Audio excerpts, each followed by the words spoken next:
Syria फिर से गृह युद्ध झेल रहा है। कट्टरपंथी समीर अल शाम ने पिछले हफ्ते सीरिया में अचानक और सफल आक्रमण करके चौंका दिया।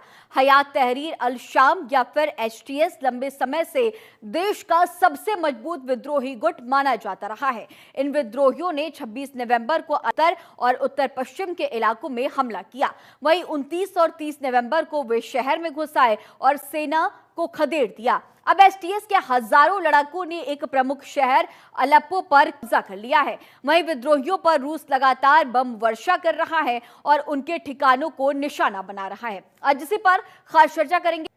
तो इन दिनों सीरिया में गृह युद्ध छिड़ा हुआ है। अलेप्पो शहर पर कई गुट ने जमा लिया है। एसटीएस अब पूरी तरह से एक्टिव है और 2011 से ही ये गुट एक्टिव था, लेकिन अब इस वक्त अलेप्पो शहर को पूरी तरह से कब्जा अपना कर चुका है एसटीएस। चलिए अब इसी पर खास चर्चा करेंगे। हमारे साथ हमारे मेहमान रिटायर्ड मेजर मोहम्मद अली शाह, जो कि रक्षा विशेषज्ञ है, मौजूद है। सर, आपका बहुत स्वागत है। और शुरुआत इसी से कि जिस तरह से सीरिया में विद्रोह देखा जा रहा है और इस विद्रोह से ईरान के माथे पर भी पसीना है, वजह क्या? इसके साथ साथ क्या हम इसे इस तरह से भी समझें कि इसे इजराइल या फिर यूएस की भी बड़ी साजिश, क्योंकि इस युद्ध में जो तमाम देश है वो भी कहीं ना कहीं कूदते हुए, कहीं ना कहीं जो उनका जो इम्पैक्ट है वो भी हम देख रहे हैं इस युद्ध में। जी, बड़ा अच्छा सवाल है आपका। देखिए, ईरान ज्यादा ओवर एम्बिशियस हो गया है। ईरान बना चाहता है मिडल ईस्ट गल्फ का जैसे इसका सदर, जो स्टेचर सऊदी अरेबिया का है, उस तरीके का ईरान एंजॉय करना चाहता है। तो ईरान को क्या लगता है कि जितने भी गल्फ की राष्ट्र हैं, सब ईरान की बड़ी लाइन को टू करेंगे, सब सब ईरान की लाइन को मानेंगे। चाहे सीरिया हो, चाहे कतर हो, चाहे कोई सा भी मिडल ईस्ट का राष्ट्र हो, सब ईरान की इज्जत करेंगे और सब ईरान की राष्ट्र बने रखने के कदम पे चलेंगे। अब जब सीरिया में अगर जैसे कि बताया कि हमने कि कोई अगर दिक्कत आती है भी, तो ईरान के माथे पे शिकन जरूर होएगा। ईरान को दिक्कत होगी, ईरान को परेशानी होगी इससे कि कैसे उनको लगा था कि भाई सब कुछ उनके लिए स्मूथ सेलिंग है, लेकिन यहाँ पर तो स्मूथ सेलिंग नहीं है। इतना कुछ करने के बावजूद भी उनको लगता है कि हम बहुत कुछ कर रहे हैं मुस्लिम राष्ट्रों के लिए गल्फ में, तो हमें आगे आगे होना चाहिए, सबको हमारी बातों पे अमल करना चाहिए। यहाँ पर जब परेशानी आती है तब ईरान को परेशानी आएगी। इसीलिए ही ईरान को अभी परेशानी हो रही है कि और कोई बात इसके अलावा में हो ही नहीं सकती है, केवल के ईरान ओवर एम्बिशियस है और वो देख रहा है कि उसके बनाए नक्शे कदम पे बाकी लोग तो नहीं कर रहे हैं। सर, असद के इलाके पर लगातार जिस तरह से कब्जा हम देख रहे हैं इसे, और इजराइल भी इस दौरान हम देख रहे हैं कि पूरी तरह से एक्टिव मोड में है, यूएस भी पूरी तरह से एक्टिव मोड में है, तो इसे इजराइल या फिर यूएस की एक बड़ी साजिश समझे या फिर खामनेई की ये कोई नई चाल है, जिस तरह से लगातार इस तरह से हमले किए जा रहे हैं और शहर पर भी कब्जा जमाया जा रहा है? बिल्कुल, आपका कहना दोनों तरफ से मैं बोलूंगा कि अमेरिका की भी साजिश है और अमेरिका का भी इसमें खेल है और khomeini की भी साजिश है इसमें। इसमें दोनों तरफ से मैं बोलूंगा कि दोनों तरफ से का हल्का दोनों तरफ से तो जरूर है। देखिए, अमेरिका का के काफी हद तक होता है कि अमेरिका अपनी साजिश चलेगी, अपना खेल खेलेगी, तो सही बात है।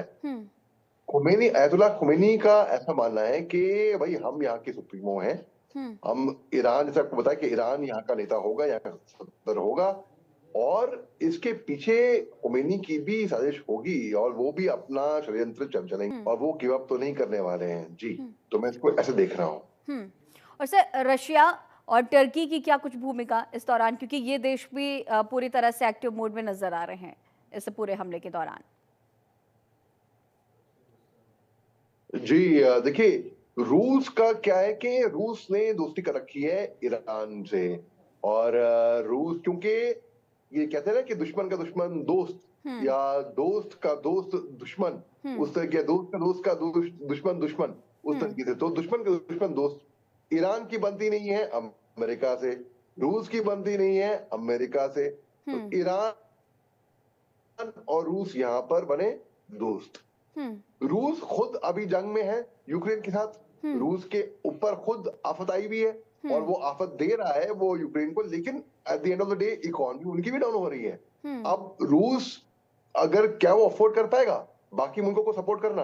रूस को अपने मुल्क पे अभी ध्यान देना चाहिए कि भाई किस तरीके से उनका मुल्क अभी महफूज रहे, क्योंकि अमेरिका वेस्टर्न पावर सप्लाई कर रही है और डोनाल्ड ट्रंप ने और एक अल्टीमेटम भी दे दिया है कि अगर ये जंग, अगर होस्टेजेस जो है जो हमास के पास में है, वो 20 जनवरी का मेरे ख्याल से टाइम दे रखा है कि तकरीबन इस टाइम तक अगर वो होस्टेज रिहा नहीं हुए तो पूरे मिडिल ईस्ट के अंदर अफरा तफरी मच जाएगी और आफत आने वाली है। तो डोनाल्ड ट्रंप साहब ने पहले ही कह दिया था कि वो जंग रोक देंगे अगर वो सत्ता में आए, तो सत्ता में आ गए हैं। अभी वो ओथ टेकिंग बाकी है उनकी। और यूक्रेन और रूस के जंग के अलावा इसराइल और ईरान और लेबनान, हमास, हिजबुल्ला, हुथी, जो भी यहाँ पे मिडिल ईस्ट में जंग हो रही है, ये और देखना बाकी है कि भाई क्या वो इंटरेस्टिंग, क्या वो कैसा वो मोड़ लेकर आएगा डोनाल्ड ट्रंप साहब के आने से।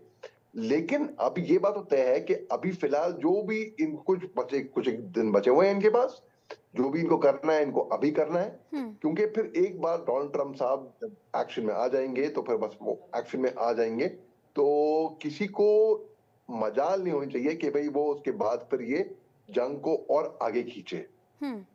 सर, जिस तरह से हमने देखा कि मिडिल ईस्ट में सीज फायर भी किया गया और शांति की दरकार लगातार दोनों ही देशों की तरफ से कहीं ना कहीं की जा रही थी, कहीं ना कहीं दोनों ही देश चाह रहे थे कि मिडिल ईस्ट में जिस तरह से लगातार हमले हो रहे हैं, ये सिर्फ सिर्फ ईरान और इजराइल के लिए मुश्किल नहीं है, बल्कि ये वैश्विक स्तर पर सभी देशों के लिए, आसपास के जो तमाम देश है उनके लिए परेशानी। हालांकि सीज फायर को ब्रेक डाउन कर दिया गया, सीज फायर इजराइल ने तोड़ दिया, लेकिन इन सब के बीच रशिया और ईरान बशर अल असद की मदद भी कर रहे हैं। ईरान का तो एक बार में समझ में आता है कि क्योंकि जब ईरान और इजराइल के बीच ये पूरे हमले चल रहे थे तो सीरिया की अहम भूमिका थी। ईरान की जो मदद है, लगातार सीरिया सामने आया था, ईरान की मदद कर रहा था, लेकिन क्या इस मदद से दोनों देशों को कोई और भी फायदा होने वाला है? क्योंकि लगातार मदद की दरकार, और हम देख भी रहे हैं कि ईरान की भी तरफ से और मदद किए जा रहे हैं और रशिया की भी तरफ से। बहुत सुलझा हुआ सवाल आपने पूछा है और इससे खूब दर्शाता है कि आपकी जो समझ है काबिल तारीफ है पूरे इस जंग को लेकर। देखिए, बात ऐसी है कि अप्रैल पहली हफ्ते के अंदर सीरिया के अंदर एक कंसुलेट में हमले हुए थे, जहां पे आईआरजीसी जो कि ईरानी रेवोल्यूशनरी गार्ड के कुछ लड़ाके मारे गए थे। ईरान को आया गुस्सा, ईरान ने कहा हम बदला लेंगे, और ये इजराइल ने किया। हालांकि ये कुछ पुष्टि हुई नहीं थी कि ये हमला करा किसने था, और कुछ मकसद इसका कुछ पुष्टि हुई नहीं थी, लेकिन ईरान को आया गुस्सा। ईरान ने इजराइल पे की रुख पे हमला तोड़ दिया, कर दिया बिल्कुल। और जो मिसाइल दागे वो थे 130 या 180 मिसाइल दागे थे, और वो के सेंट्रल इकोनॉमिक जोन में दागे थे वो पूरे, और जहां पे नुकसान ना हो इसराइल को भी। और सिंबॉलिक एक तरीके से दिखाने का दिखावा कि भाई हमने अपना बोला हुआ अपना वादा पूरा किया, हमने इसराइल पे हमला किया। तो ईरान, क्योंकि ईरान ऑलरेडी एक सर्जिकल स्ट्राइक एयर स्ट्राइक कर चुका है पाकिस्तान के ऊपर, ईरान को भी दिखाना था कि हमने, हमारे पे अगर हमला होगा तो हम चुप नहीं बैठेंगे। तो इस तरीके से ईरान ने जवाब दिया। सीरिया ने और सऊदी अरेबिया ने कह दिया कि अगर ईरान इजराइल पे हमला करता है तो हमारी एयर स्पेस नहीं इस्तेमाल होगी इजराइल पे हमला करने के लिए, यानी कि इनडायरेक्टली वो इजराइल की मदद ही कर रहे थे, आप मान लीजिए। क्योंकि अगर ज्योग्राफिकली देखें तो ईरान और इजराइल, अगर ज्योग्राफिकली ऐसा कोई बॉर्डर, कॉमन बॉर्डर भी नहीं है, तो जाहिर सी बात है एयर स्पेस तो इस्तेमाल होनी थी। सीरिया ने तो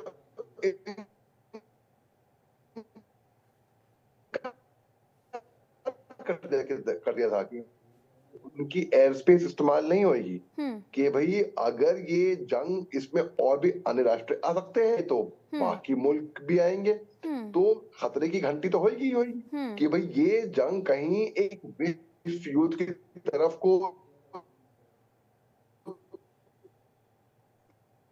रुख ना ले। उसके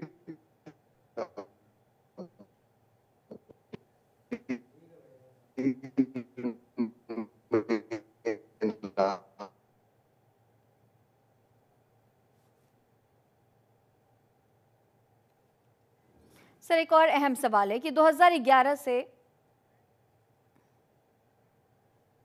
ठीक है, एक बार फिर से और संपर्क साधने की कोशिश करेंगे। तो अब चलिए आपको बताते हैं कि एसटीएस को चलाता कौन है। अमेरिका और इराक की जी सेना जो जी इसमें जी जी मौजूद हैं। अलकायदा के नेतृत्व के लिए सीरिया वापस आया। ठीक है, हमारे साथ लगातार मेजर मोहम्मद अली शाह मौजूद है। सर, जी, एक और आवाज आ बहुत रही है छोटा सा आपको मेरी? सवाल है आपसे कि 2011 से ही हयात तहरीर अल शाम एक्टिव है, लेकिन इतनी बड़ी ताकत का अंदाजा किसी को नहीं था। अचानक से ये पूरा विद्रोही गुट फिर से एक्टिव हो चुका है। क्या बिहाइंड द सीन कोई बड़ी ताकत का समर्थन इन्हें मिल रहा है?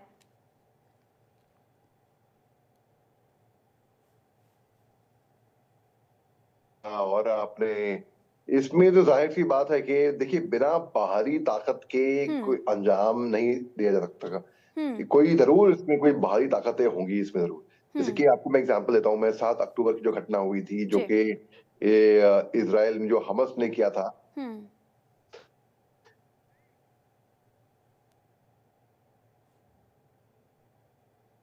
ठीक है सर, आपका हमारे साथ इस खास चर्चा में बने रहने के लिए बहुत शुक्रिया। तो आप देखिए कि किस तरह से सीरिया में इस वक्त गृह युद्ध छिड़ा हुआ है। मिडिल ईस्ट में शांति की कोशिशें लगातार की जा रही थी, क्योंकि मिडिल ईस्ट में जिस तरह से ईरान और इजराइल के बीच जंग चल रहा था, मध्यस्थता स्थापित करने की कोशिश की जा रही थी, और इस दौरान हिजबुल्लाह और इजराइल के बीच सीज फायर भी हुआ।